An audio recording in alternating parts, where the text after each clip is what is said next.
Okay, so we started with our motorcycle grip already because we gained it. Now that we have this, again, if somebody's good, let's just rotate a little more. This elbow is going to likely be very tight. And so any attempt to just get in here is likely to fail without some movement. So one of the movements that we've already talked about is just changing, so sit your hip down. Like that, yeah, oh yeah. So as we change sides, this will usually allow us to get through this space. Even if his elbow is fairly glued to his body, it's pretty difficult once I get this knee in. So you just use the knee the same way we would have previously to get this claw right in. However, what's quite common in this scenario, and again, we're specifically talking about people who like to use this fat man roll, is what he's gonna try to do is basically overpower me by either posting this hand to gain base to cut under me, or, let's just turn a little bit more, or extending this leg back to catch my leg so he can cut underneath me. Doesn't matter which one they do. The result is the same. There will be an opening of the knee elbow space. So as long as I'm here and one of those things happens, I shoot my hand in, and as long as he doesn't trap my leg, I'm fine. So if we sit here and he manages to pull me into the half guard, I'm gonna have to deal with it. We're definitely not gonna go through that in here. You know, when we talk about this in the cross-body back attack stuff, like rolling from here against the half guard, this is a little bit of a different scenario. So if that happens, you fucked up and you're gonna have to be better to deal with it.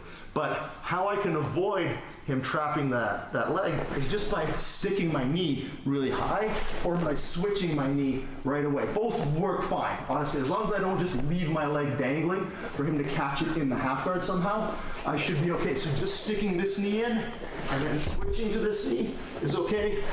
Let's just turn, let's move down here a little bit.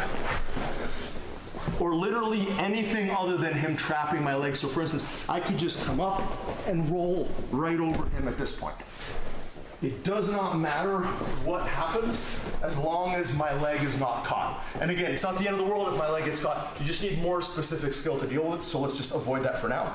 But the idea is as soon as this space opens up, I already have a motorcycle grip, which means I'm connected to the far shoulder.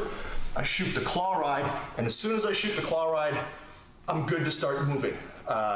Knees can come in, we can roll. They may over-eagerly initiate the roll, thinking that they still gotta play, right? Like you may end up with this grip, and they just immediately dump, like here. Yeah, and this sort of thing happens, right? And as long as I don't just stay here and wait while he slowly builds up into base and eventually solidifies the position and Kimura's me, as long as I don't just sit there, I'm going to be okay. So we're going to talk about in the next video how we're going to use the combination of the motorcycle grip and the claw ride to still attack the back. One thing I just wanted to talk about this one, because we were experiencing this yesterday with a student, is we are going to be shifting our center of gravity a little bit more onto our opponent at this point because we are getting chest to back connection. Exactly. Back attacks are ready to go. Yeah. So what Rob talked about before about keeping the hips back, hips down. That no longer applies. So what was happening yesterday is the student was here, gets a motorcycle grip, and then is trying to reach for this, but is trying to keep the hips back like this with space. And now Rob can just sit, pull guard.